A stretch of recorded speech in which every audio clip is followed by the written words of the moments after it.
tema Inteligência Urbana e a Cidade do Futuro será apresentado pela engenheira civil, doutora em urbanismo, Giovana Lian. Bom, gente, é um prazer estar aqui em Farroupilha. É um prazer, Daniel, ser apresentada por ti. Tu é um empresário que eu admiro e luta pelo coletivo, independente dos seus negócios. É isso que a gente precisa.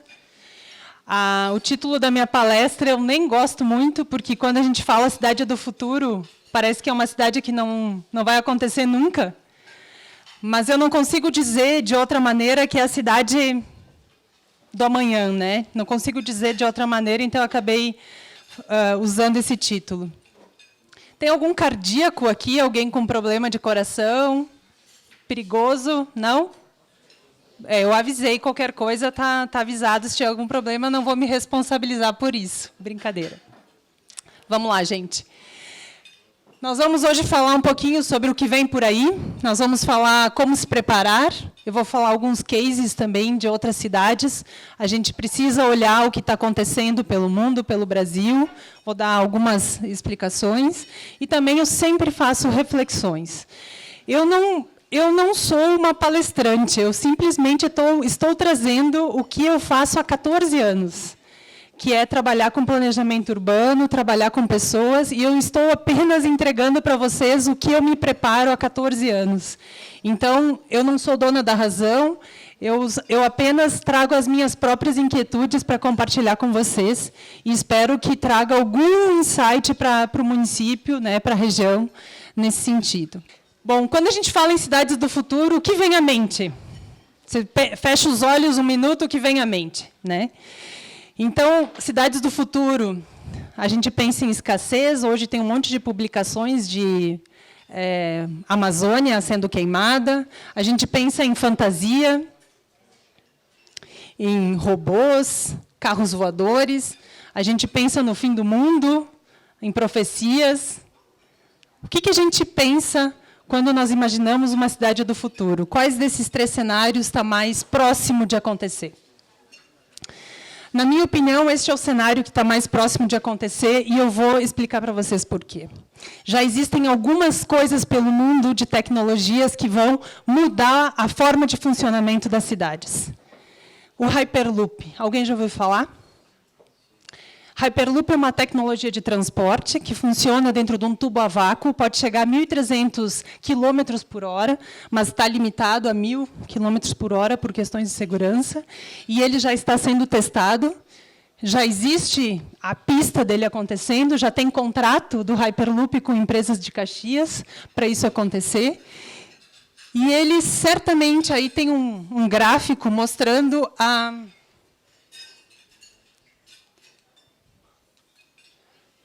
Aí tem um gráfico mostrando a diferença entre os tempos de um deslocamento de Las Vegas a Los Angeles, e o Hyperloop faz em 30 minutos e um carro normal em 4 horas e 17 nas estradas dos Estados Unidos, não nas estradas brasileiras. Então, vocês imaginem poder, por exemplo, fazer uma reunião na Europa e voltar de noite para jantar em casa a partir desse tipo de sistema de transporte. O quanto isso muda a lógica de funcionamento das cidades, o quanto isso muda a dinâmica que nós temos no nosso dia a dia, quanto tempo nós deixamos de perder com o deslocamento. Uber Drone, não sei se já ouviram falar, isso já é realidade nos Estados Unidos, tal qual a gente chama um Uber para nos transportar de um ponto tal a um ponto tal. Nos Estados Unidos, a gente já pode contar com esse tipo de tecnologia, onde nós percebemos aonde existem os helipontos, né, em cima dos edifícios, e a gente consegue programar, né, o deslocamento de um lado para o outro de uma maneira tal qual é o uso do Uber. Vocês imaginem que hoje, para a gente conseguir usar o transporte aéreo, nós precisamos nos deslocar por um aeroporto, né? Até hoje a charge do Pioneiro... Pode baixar um pouquinho o volume, Gabi. A charge do Pioneiro diz é melhor um aeroporto na mão do que 2 voando, né? Se é Vila Oliva ou se é Canela, né? E alguém falou que o aeroporto de Caxias é o aeroporto mais difícil de pouso, né? Acho que foi o Gracelli, né, que me disse. Então, vocês imaginem, né, em São Paulo, que para tu ir a Guarulhos tem que fazer um grande deslocamento de São Paulo, porque é um aeroporto, é um local perigoso, precisa todo esse cone de aproximação, toda questões de segurança, e tu poder se deslocar a partir de um aeroporto, vamos dizer, em cima de um edifício no mesmo prédio onde tu fez reunião, né? Isso já é uma realidade nos Estados Unidos. Solar City, que é a questão, isso já não é algo tão inovador assim, mas a questão da geração de energia a partir de telhas, né? Não são mais painéis, são telhas telhas fotovoltaicas que geram energia solar. E a questão que eu mostro aqui não é nem só a transformação de energia solar em energia elétrica, mas é a autossustentabilidade, as casas gerando energia para si próprio. Né? E o que isso muda a partir do momento que eu não tenho mais a necessidade de ter um fio passando na frente da minha casa entregando energia na minha residência? Quantas coisas com relação a resíduo, com relação ao ciclo dos materiais que acontecem dentro das nossas residências que podem mudar a partir da autogestão, a partir da autoprodução. Qual é a mudança na lógica de funcionamento das cidades que a gente tem a partir disso? Então, são perguntas. O BeamStore, que é um sistema de interação entre robô e pessoas, permitindo que tu coloque o dedo num local e ele faça um scanner do teu corpo e tu consiga falar com um grande especialista médico na Europa, nos Estados Unidos, e fazer o atendimento de uma doença rara com o melhor especialista que tem no mundo, por exemplo. O que isso muda na dinâmica das cidades? Eu não precisar me deslocar, eu não precisar ir buscar esse atendimento, gastar tempo, não ter um recurso, talvez, para o deslocamento. Né? Então, esse tipo de tecnologia já existe, especialmente para a questão da compra e venda de produtos, mas para atendimento, para serviços, isso também vai começar a acontecer. O Sensing City, que é um sistema de sensores, aqui estão representados de uma forma de desenho, mas imaginem a cidade toda monitorada por sensores que pudessem acompanhar a evolução da cidade em tempo real. E que a gente pudesse, por exemplo, saber que, num determinado ponto da cidade, há um congestionamento às 4 horas da tarde, todos os dias. E as sinaleiras, elas são programadas por esses sensores, dizendo que, naquele período em que normalmente acumula, as sinaleiras abrem na sequência, uma atrás da outra. Isso já existe, mas é um exemplo mais fácil da gente entender o que esses sensores podem fazer. Eu vou no médico e o médico diz qual é a tua região. Ele pega o mapa dos sensores, ele sabe qual é o nível de poluição, que tipo de influência a cidade me dá naquele ambiente que eu estou inserida, e ele consegue te medicar e consegue atender tuas situações a partir disso. Então, é a cidade funcionando e sendo medida e acompanhada o tempo todo, e a interação que a gente produz nela. O MIT, todos os anos, reconhece 10 tecnologias disruptivas que impactarão na nossa forma de funcionar. E, normalmente, essas tecnologias elas estão relacionadas a genoma, robótica, nanoescala, inteligência artificial. E a pergunta que a gente se faz, o que essas tecnologias impactarão nas cidades? Por isso que eu pedi se tinha alguém cardíaco, porque eu fico nervosa em pensar em todas essas possibilidades e em a gente se imaginar amanhã com tudo isso acontecendo. Isso não é ficção. A gente costuma dizer, às vezes, que o iceberg não é visto por inteiro, porque parte dele não está vista, não está ao alcance dos olhos. Nessas questões que eu estou falando, na minha opinião, nós, enquanto empresários, enquanto gestores, enquanto prefeitos, vereadores, enfim, na minha opinião, a gente não está enxergando nem o que está realmente aparente, nós estamos enxergando uma partezinha de tudo isso. E como nos preparar? Como a gente conduz todo esse processo? Incluindo que, além dessas tecnologias, olhando para nós individualmente somos múltiplas camadas. Nós somos um diferente do outro, ainda bem. Eu já tive envolvimento com política, participo de redes de cooperação internacional, sou líder em um monte de grupos, tenho minhas atividades, minha formação. produzo conhecimento, conteúdo. Eu tenho as minhas camadas, vocês têm as de vocês. Talvez alguém olhe para ali e diga, eu tenho uma camada mais ou menos parecida com a tua. Pode acontecer, mas nós não somos iguais. O que significa isso? Que nós somos seres complexos. E, por isso, nós produzimos cidades complexas. Porque cada um é diferente. Perdão. Somos complexos, as cidades são complexas, o mundo é complexo. E, além disso, de todas essas diferenças, ainda existe uma questão chamada comportamento. Hoje, a maioria das startups, a maioria das tecnologias, elas estão acontecendo no sentido de monitorar o comportamento das pessoas. Eu, diante de uma determinada situação, eu vou agir de uma forma, uma pessoa com camadas até parecidas comigo vai agir de outra forma. E, às vezes, acontece algo interessante também, que é a gente chama, às vezes, de efeito manada, ou as tribos. São pessoas bem diferentes entre si, mas que têm um agrupamento e se comportam de alguma forma. Ou, às vezes, é provocada uma onda e aquela manada toda vai naquele sentido. Como a gente entende esse comportamento? O que a gente faz a partir disso? Tem um exemplo aqui de uma fotografia aérea de 3 cidades, né? Washington, Toronto e Tóquio. Essas manchas em vermelho, que tá pequenininho para enxergar, mas, enfim, os pequenos pixels vermelhos são locais onde turistas fizeram fotos, os azuis, onde residentes fizeram fotos, e o amarelo, ambos, porque não deu para distinguir. São 3 cidades, os desenhos aqui, esses riscos, normalmente são as vias, né? Mas são 3 cidades que demonstram comportamentos completamente diferentes. Aqui tem um agrupamento mais central, aqui tem um agrupamento menorzinho, e aqui tem policentros. Como é que 3 cidades, né, relativamente grandes, têm um comportamento tão diferente? O desenho delas, as ruas, a forma como ela nasceu, a cultura daquele local é diferente, e isso implica em comportamentos diferentes. Estou colocando na mesa muitas questões que são reais, né, e que aí o cara da rádio me perguntou, e tu acha que nós estamos gerindo as cidades acompanhando essas questões ou não? Né? E aí eu trago um questionamento na seguinte forma: se a gente simplificar a análise da cidade de uma maneira bem didática, eu coloco aqui demandas. Então, moradia, lazer, turismo, transporte, enfim, essas são algumas das demandas que nós temos enquanto cidade. E nós temos sistemas que fazem o atendimento a essas demandas, sejam eles públicos, privados, instituições, o quê?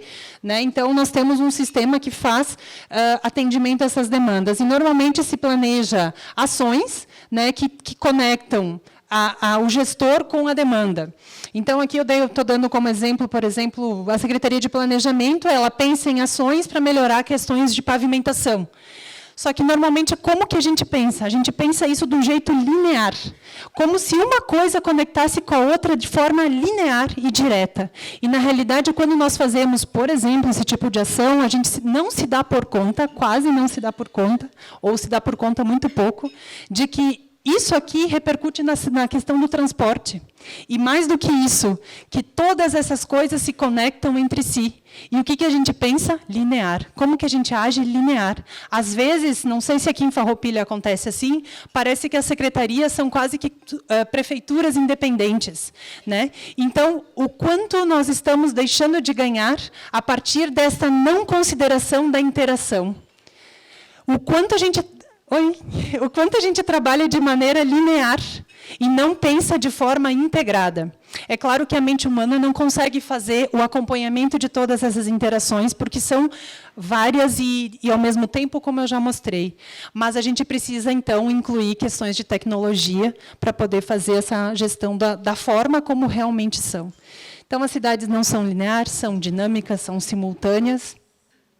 E, por causa disso, depois de 14 anos de atuação dentro da Biosplena, tenho aqui a Maria que me acompanha também, a gente decidiu atuar em 3 pilares, que eu falo isso, mas é algo dizendo, é para isso que a gente tem que olhar também.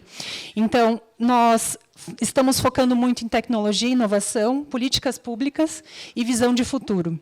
Visão de futuro, no Brasil, é algo que dá um medão fazer, porque hoje o dólar está assim, amanhã está assado, é muito oscilante o nosso processo.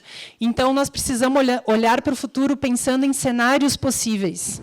O que pode acontecer e como eu vou enfrentar se aquilo acontecer. Isso vale para as nossas empresas, isso vale para as cidades também. Políticas públicas, a gente não pode trabalhar fora da legalidade. O Brasil tem muita legislação bacana que não é colocada em prática. Agora, recentemente, a gente tem essa MP da Liberdade Econômica, acho que foi ontem, né? Para mim, isso é um ganho fantástico, porque ele sai da linha de que todo mundo é corrupto até que prove o contrário, todo mundo é sem vergonha até que prove o contrário, e agora todo mundo é bom até que prove o contrário. Então, o empreendedor, ele tem esse interesse porque ele quer prosperar. Então, eu acho que muda completamente a lógica e os municípios já deveriam estar se adaptando a essa questão. Só que daí, quando a gente, ainda criticando a questão da forma como a gente gere a cidade, quando a gente vai olhar para a cidade, seja como gestor público, seja como SIC, seja como instituição que está pensando no futuro, e a gente olha para o território, a gente olha para a cidade e diz assim, deixa eu entender, deixa eu diagnosticar essa cidade, a gente faz um olhar parecido com alguém que tem uma bola de cristal, né? A gente tenta adivinhar algumas coisas, a gente acha outras coisas, mas, de verdade, a gente não tem a informação precisa como deveria. Então, normalmente, se olha de forma fragmentada. Então, por exemplo, eu não estou falando o que é ou o que não é, estou dando exemplos, né? Eu sou gestor público e eu quero fazer um hospital na cidade. Não é o caso, mas eu quero. Automaticamente, eu vou buscar informações para que aquilo que eu quero fazer dê certo. Então, a gente busca a informação de forma fragmentada, para que dê certo aquilo que eu estou pensando. A gente decide sem imparcialidade, porque, na verdade, eu quero fazer aquilo que eu acho que é bom fazer, né? E a gente age de forma reativa, muitas vezes, apagando incêndio. E isso é algo que é muito danoso para a cidade. Então, como consequência, ações isoladas e desintegradas. Como nós deveríamos fazer, na minha opinião, exatamente como um bom médico faz quando a gente vai num exame, né, num exame clínico com ele, onde ele vai querer estudar como tu te alimenta, ele vai querer entender como tu dorme, quais são teus hábitos, vai te pedir uma série de exames, né? Vocês imaginem hoje, se nós formos nos dias de hoje no médico, e ele olhar para ti e dizer assim, deixa eu te olhar, olha, eu acho que tu tem colesterol, hein? Só te olha, nem encosta. Faz o seguinte, vai para casa, toma esses remédios aqui e volta daqui a um tempo. Ele não pediu um exame, ele não pediu como tu te alimenta, nem nada, mas ele te mandou para casa e disse, faz esse teste. É mais ou menos assim que a gente tem feito, né? Eu falo de um jeito mais forte, mas é mais ou menos assim que a gente conduz o processo. Então, na realidade, os passos que nós precisamos dar são muito mais passos, né? Precisamos explorar ao máximo, que é isso que eu falei. Tem indicadores, exame de sangue, a gente precisa fazer ecografia, a gente precisa fazer tomografia, a gente precisa fazer ressonância, né? Diagnosticar com o máximo de informações possível, planejar e agir. Então, é um pouco mais longo o processo. Então, explorar e indicar, diagnosticar e planejar e agir. É mais ou menos esse o resumo. Então, as ações, elas têm que ser trabalhadas no contexto. Aquilo que eu indico para ti, eu não posso replicar tal qual para outra pessoa. Então, a gente precisa entender o contexto, entender em que situação que as coisas estão e trabalhar com o tempo, gente. Eu indico aqui um passo a passo, que é um pouco da metodologia do nosso escritório, para poder conduzir esse processo. Isso não vale só para municípios, isso não vale só para cidades, isso vale para outras situações. Tá? Mas, então, eu normalmente digo, a gente primeiro precisa buscar o máximo das informações, ou produzir as informações necessárias. Então, trabalhar com um formato de organização desses dados, e, de preferência, que isso seja uma plataforma de acesso digital. Não adianta a gente produzir calhamaços de relatórios e esse negócio fica numa gaveta. Ele tem que estar de forma digital e fácil, acessível para todo mundo. Esconder informação, gente, passou esse tempo. Seja ela dentro de empresa, seja ela dentro da prefeitura. As informações têm que ser o mais públicas possível. A partir das informações, a gente tem condições de começar a mapear a dinâmica urbana, que é a geração de indicadores. Os indicadores, a gente consegue entender os níveis das coisas como estão e também começar a projetar quanto a gente quer melhorar, nessas questões. Definir diretrizes para esse processo, pensar nos cenários, que é o que eu já comentei. Cenários é pensar em possibilidades, do que pode acontecer no futuro. E o plano de desenvolvimento municipal, que nada mais é um plano, é a priorização do que se quer. O que vai acontecer no curto, no pequeno e no médio prazo. Mas, para isso, gente, nós precisamos de um conceito muito, muito, muito importante, e que a gente se confunde barbaridade aqui na nossa região com relação a isso. A diferença entre urgente e importante. Nós gastamos boa parte do nosso tempo no urgente. As nossas necessidades viram sempre urgência. E quando a gente tem uma coisa urgente para fazer, como é que a gente faz? Bem feito? A gente pensa bastante antes de fazer, a gente usa todas as ferramentas. Quando a gente trabalha no urgente, normalmente a gente tem uma química no corpo horrorosa, porque a gente está incitado pela fogueira. E o que é o importante? O importante é aquilo que vai te levar na direção que tu escolheu. Se diz, a métrica do 20-80, que nós deveríamos gastar 20% do nosso tempo, dos nossos recursos no urgente e 80% no importante. O importante é o que te leva aonde tu quer chegar. Bom, mas se a gente não sabe onde quer chegar, é difícil trabalhar com o importante. Mas nós precisamos pensar muito sobre isso, O pessoal do planejamento estratégico deve falar bastante sobre essa questão. Mas, por exemplo, se nossa ação fosse mover um navio do porto na Europa até um porto no Brasil, eu preciso sair da Europa com a direção que eu vou andar. Eu vou definir as coordenadas, a rota, vou margear a ilha tal, nem sei direito como esses negócios funcionam, mas eu defino uma direção. Lá pelo meio do caminho acontece uma tempestade e eu vou precisar fazer um pequeno desvio para essa tempestade não abalar a estrutura do navio. Isso é urgente. Aí, naquela hora, a gente precisa ter o plano que eu tenho que fazer lá. Se caso acontecer uma tempestade na condição tal e tal e tal, o que eu devo fazer? Então, o tempo que o urgente pode tomar na nossa vida fazendo essa comparação. E nós, quando pensamos, o ano que vem temos eleições municipais, e nós, quando a gente pensa em o próximo prefeito, a gente normalmente quer que ele faça todas as coisas que nos incomodam nos 4 anos da gestão dele. E a gente normalmente exige que ele prometa. E quando ele não cumpre, a gente diz que são todos iguais.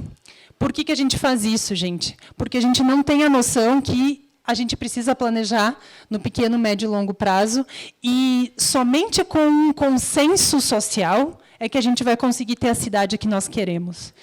Eu falo uma frase sempre que é: planejamento é consenso. Não existe certo ou errado, não existe melhor ou pior.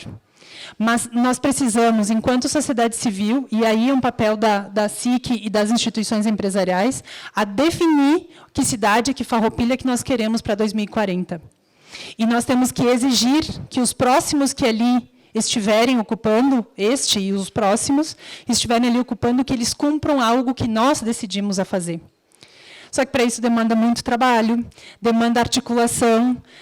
Hoje nós temos uma sociedade polarizada, os de cá e os de lá. Não tem ninguém no centro fazendo pontes, tem poucas pessoas fazendo isso. É muito difícil nos dias de hoje, um dos maiores desafios dos dias de hoje é consenso. E nós precisamos de pessoas que queiram fazer isso e deixem seus egos de lado. Então, se nós trabalharmos dessa maneira, nós vamos ter ações projetadas no tempo e a sociedade civil acompanhando se isso está acontecendo. Qual cidade nós precisamos? Na minha opinião, né, a gente ouve bastante, existem 500 eventos de smart cities, e cidades inteligentes por aí, que a gente quer altas tecnologias, como eu tinha falado antes, mas nós precisamos mirar muito das nossas cidades no sentido de serem cidades mais eficientes. Nós precisamos gastar menos e fazer mais, produzir mais. O investimento do recurso público tem que dar mais retorno. Ele tem que conseguir gerar mais valor, né? E esse é um dos pontos, e é um posicionamento que a Giovana, profissional, tem, que pode ser divergente de algum de vocês. Tá?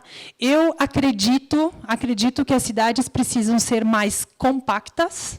O que significa compactas? A cidade tem que ocupar menos área. Ela tem que ser mais vertical.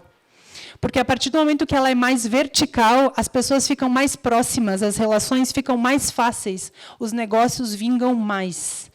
É um posicionamento meu. Tá? Mas eu acho que só com esta limitação do espalhamento das cidades que a gente vai conseguir cidades mais compactas. Cidades complexas, a gente produziu, há 40 anos atrás, a ideia de que as cidades deveriam ser o industrial por um lado, o comercial por outro, o residencial por outro. Isso a gente achava que era certo, né? Mas, na verdade, a gente precisa ter cidades mistas. Eu não sei se plano diretor aqui foi aprovado, né? Já tem, né, plano diretor?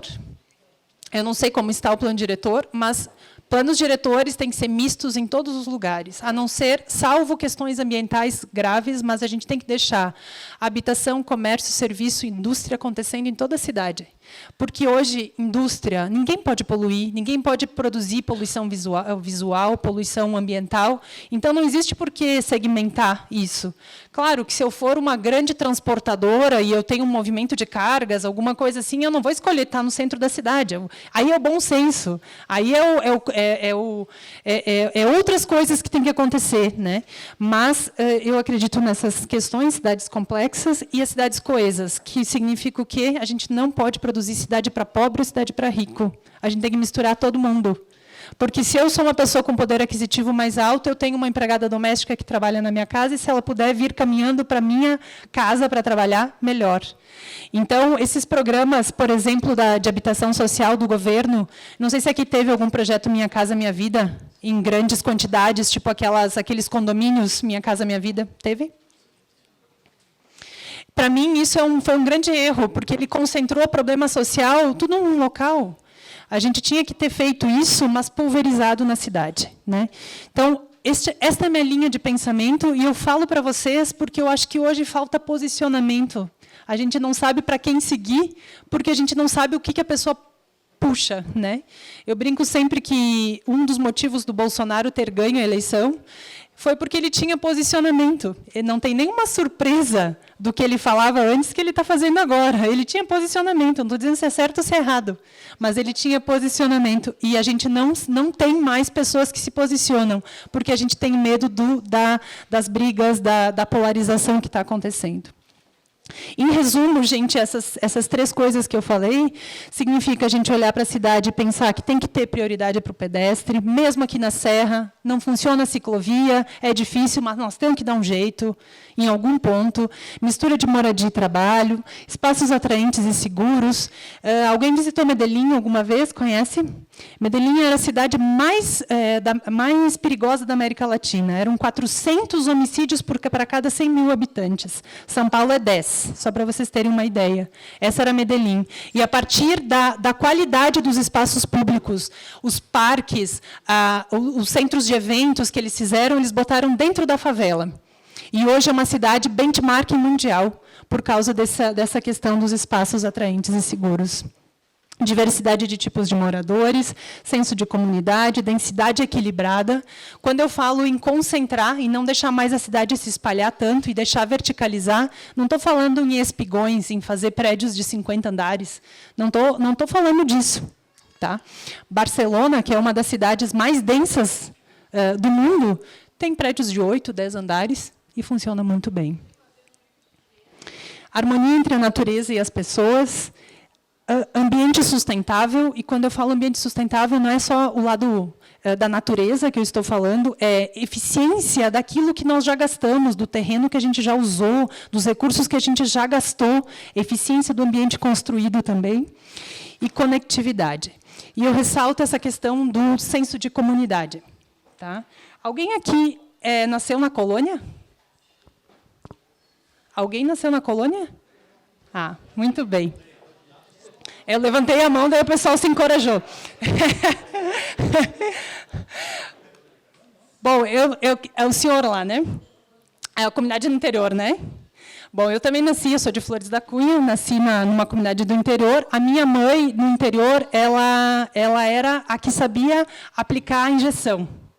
Tinha uma, duas, três pessoas, enfim, que sabiam aplicar a injeção. Então, ela tinha uma seringa de vidro e fervia aquela seringa e passou todo mundo e tal. Tinha a pessoa que sabia benzer, tinha a pessoa que sabia, né? Enfim, não vamos falar de idade, vamos passar essa parte. Mas, alguns anos atrás, se vivia em comunidade, as pessoas se ajudavam muito. E elas se conheciam e sabiam dos seus problemas. Hoje a gente tem a informação, né? Tu vai no YouTube, tu encontra um vídeo como aplicar uma injeção, com certeza, daria para se auto-aplicar, né? E as pessoas não se conversam, não se falam e não trocam mais. E, na minha opinião, isso vai ter que voltar a acontecer. Porque a gente está ficando doente, a gente não se conhece mais, a gente não reconhece mais o outro e também não consegue respeitá-lo. Então, uma das grandes mudanças, na minha opinião, mas isso vai dar muito trabalho, mas é por bem ou por mal. Uma das grandes mudanças que nós vamos ter que ter é voltar a ter comunidades e as pessoas participando das comunidades na cidade.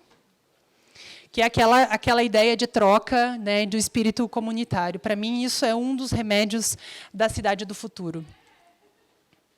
E aí, a minha empresa, que trabalhamos, então, com inteligência urbana, eu vou falar um pouco de algumas aplicações que nós fizemos ao longo desses 10 anos que nós estamos, né, Maria, completando 10 anos agora em janeiro do próximo ano. Estamos bem orgulhosos desse processo. Vou falar aqui de um trabalho que nós fizemos em Lajeado, cidade bem pertinho, relativamente parecida com Farroupilha, em termos de população. Lajeado tem 85 mil habitantes, Farroupilha, por aí.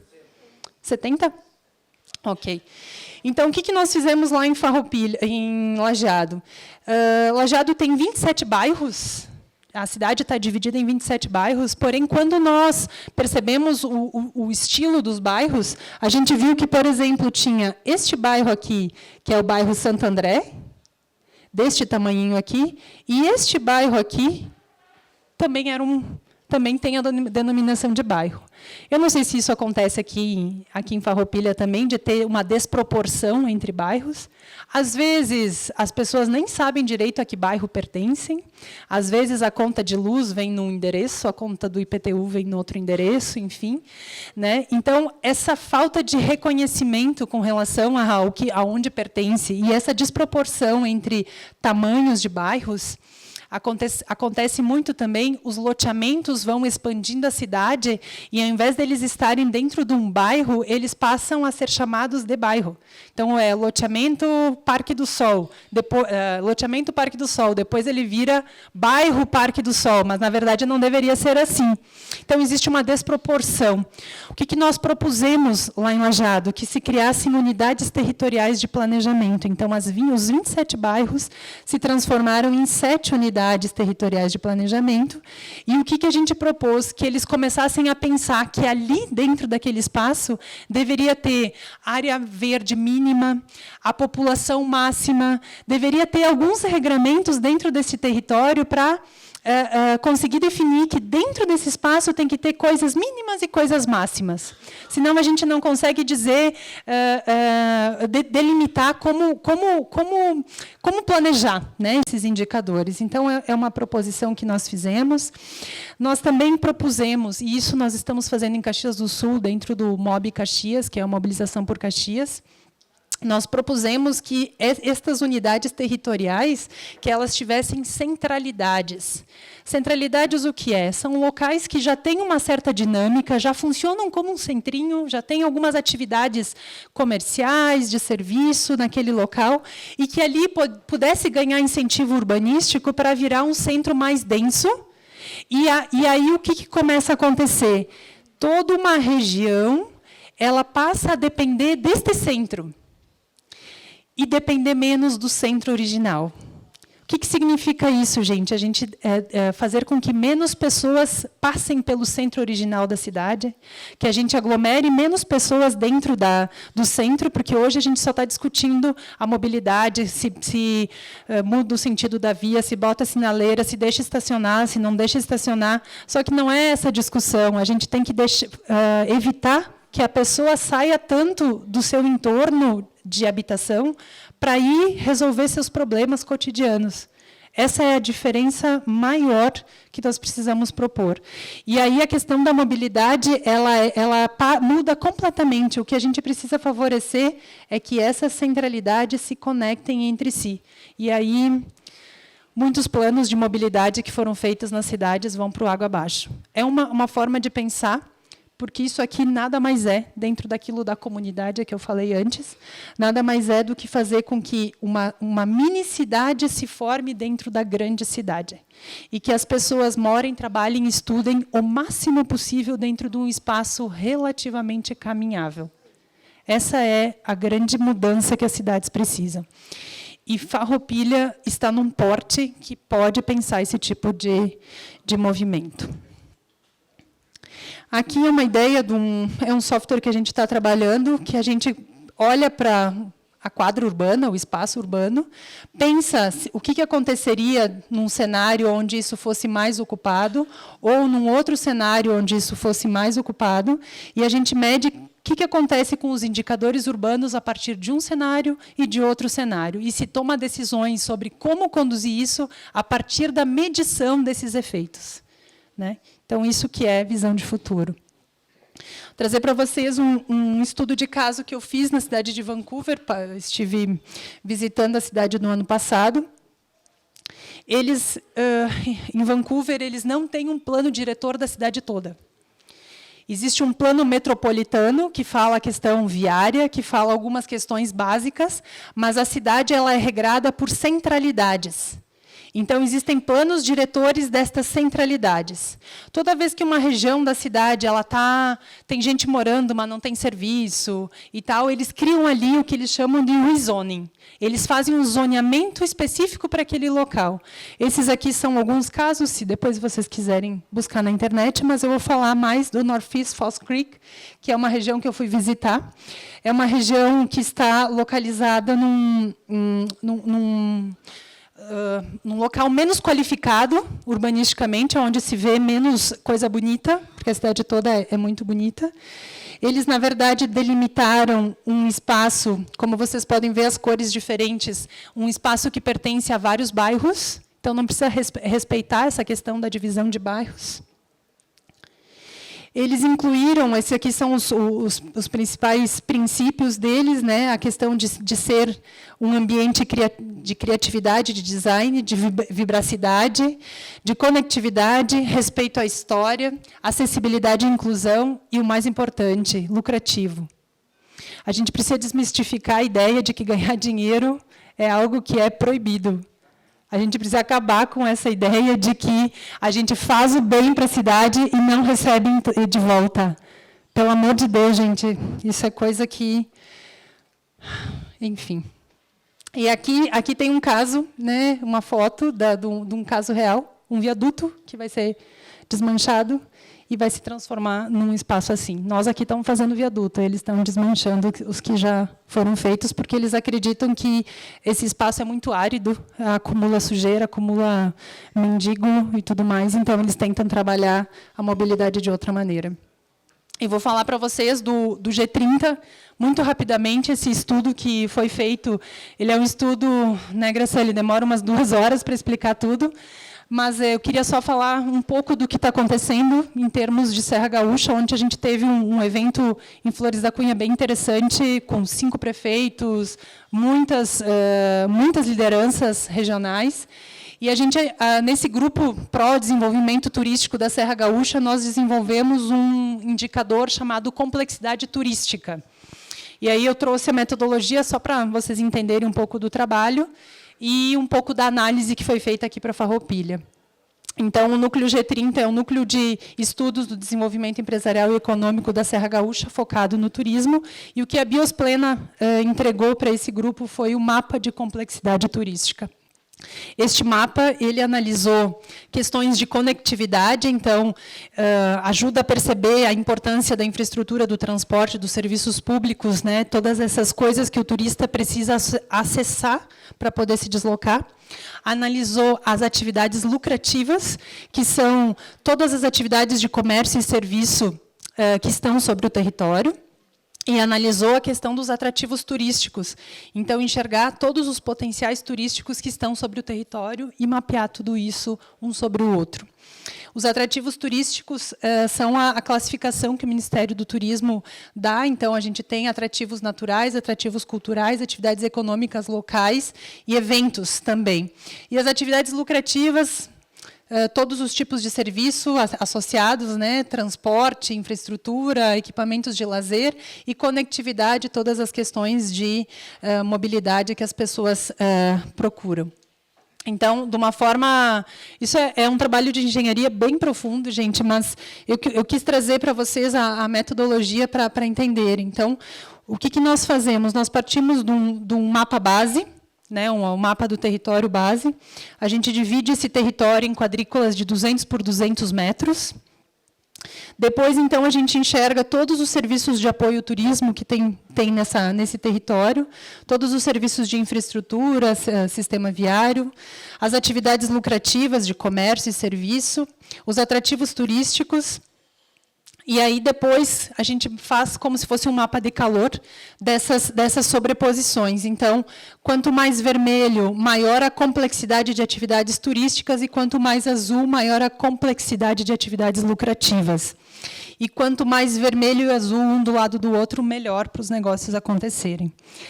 Complexidade é um conceito importante. Ele fala da mistura de quantidade com diversidade. A tradução da palavra complexidade é isso, quantidade e diversidade. Então, se numa quadrícula de 200 por 200 eu mapear que tem 3 farmácias, vamos dizer que a nota que eu dou de calor para isso é 3. Mas se nessa mesma quadrícula eu tiver uma farmácia, um supermercado e um restaurante, a nota não é 3, a nota é 4,5. Tem 3 atividades lucrativas, porém elas são diferentes. E quando elas são diferentes, as chances de uma nova atividade econômica se instalar ali e dar certo é muito maior, por isso pontua mais. Tá? Então, essa é a questão da palavra complexidade. Quanto mais complexo é o território, mais chances dos negócios que a gente fizer lá darem o retorno que a gente pensa. Por isso que a cidade não pode se espalhar, gente. Se a cidade espalha demais, não concentra. Não tem como concentrar. E não tem como ter vida longa nos negócios dessa maneira. Então, aqui dá um exemplo de como isso foi montado. Então, aqui é um mapa base, depois a gente vai sobrepondo as questões de conectividade, as questões de atividades lucrativas, está bem pequenininho, tem várias atividades, enfim.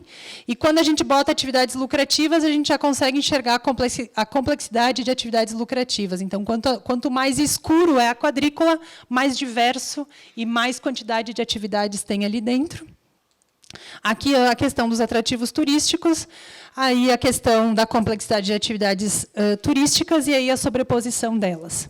O melhor dos mundos é quando a gente tem azul escuro e vermelho escuro próximo. Isso aqui é Bento Gonçalves, aqui é o Vale dos Vinhedos, e a gente começa a enxergar, né, por exemplo, que o Vale dos Vinhedos é só turístico, e isso não é bom, a gente precisa ter azul também.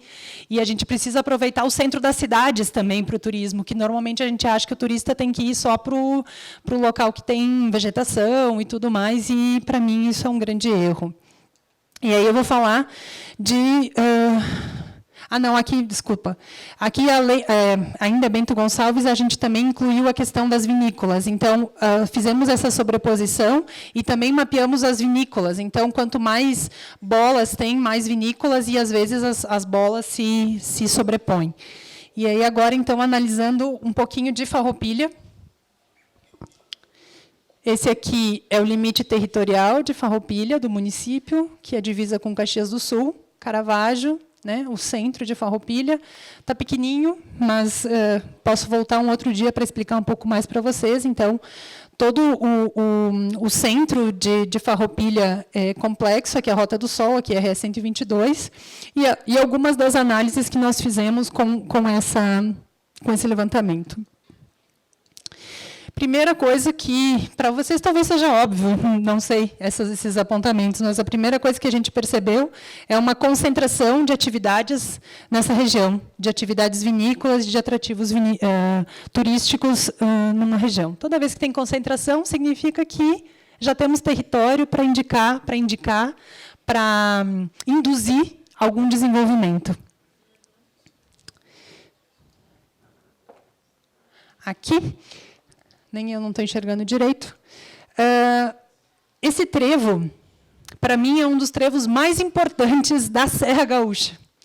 Eu brinco sempre que o dia que Farroupilha perceber que é o trevo da Serra Gaúcha, talvez a cidade vá mudar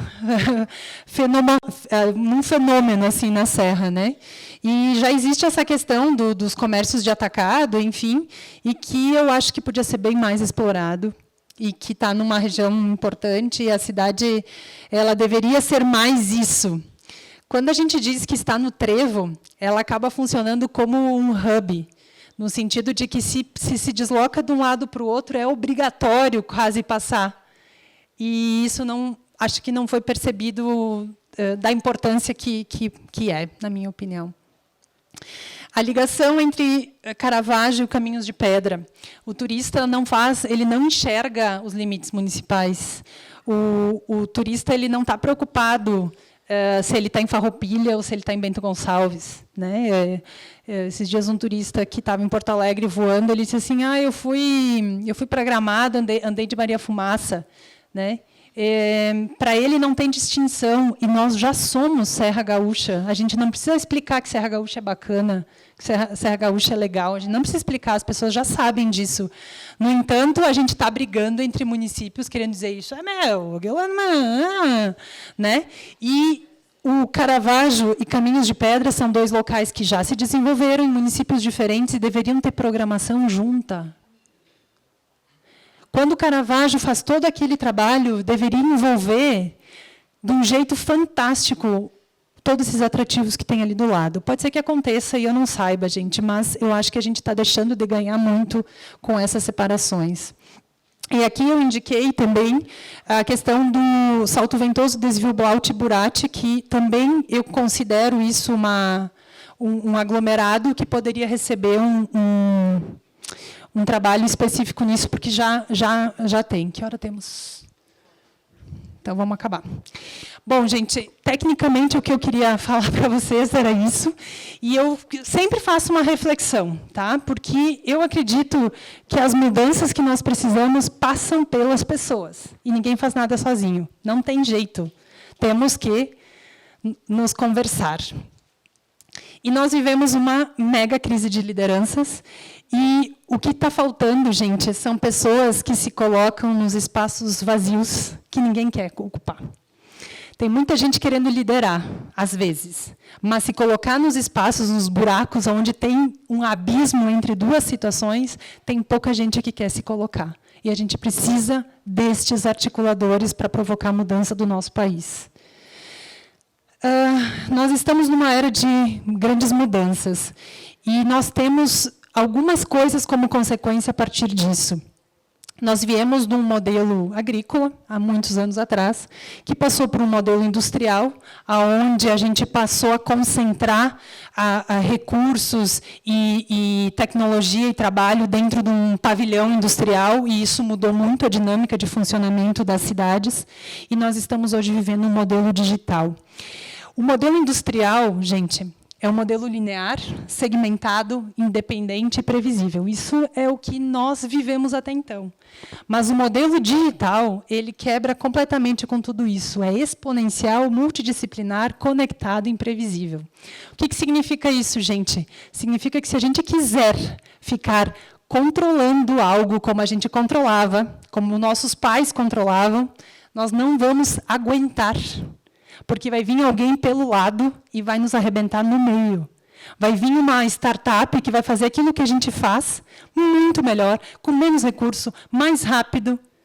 Então, a gente precisa estar aberto a este novo modo de pensar. Esse desenho simplifica e muito bem. Nós vivíamos um mundo extremamente centralizado. Num certo momento, houve uma descentralização, e, neste momento, a gente está vivendo essa fase do distribuído. O que significa? Que, se a grande teia não for construída, a gente não vai para frente. O que significa? Que um pequenininho desses aqui pode se tornar um grande, porque os que estão ao seu redor fazem com que isso aconteça.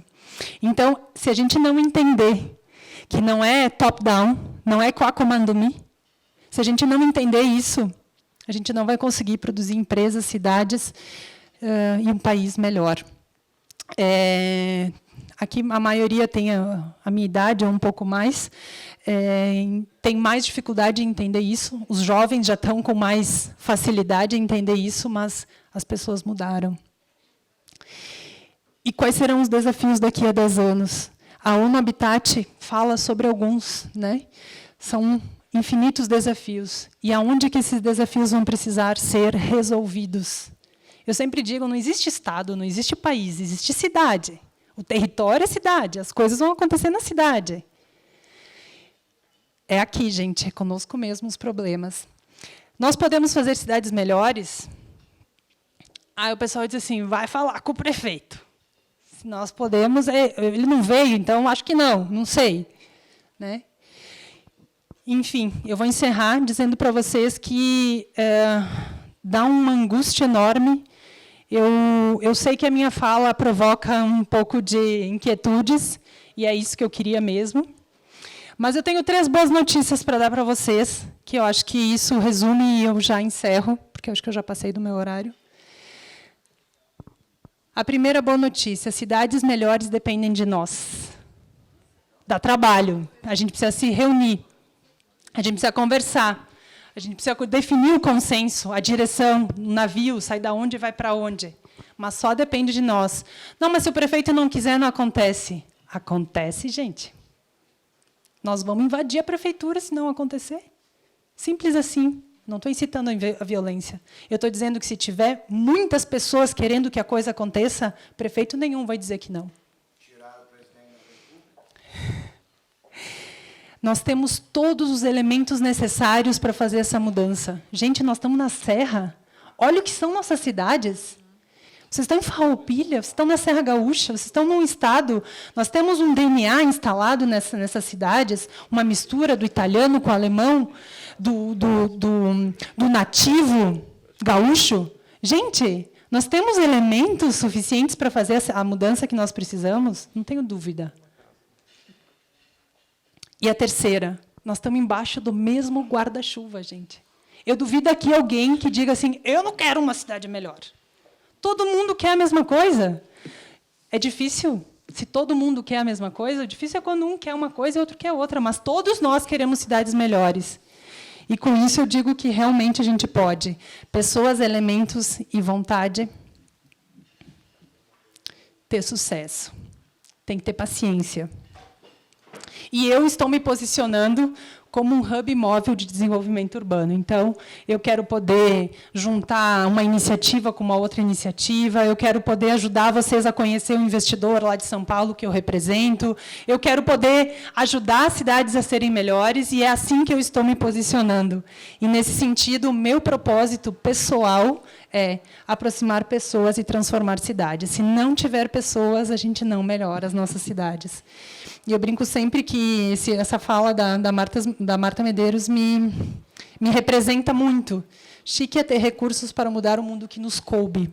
Se vocês têm à frente de vocês a possibilidade, não deixem de fazer, motivem as pessoas, façam com que as pessoas se juntem a vocês e pensem na questão do coletivo. É a partir daí que a gente vai conseguir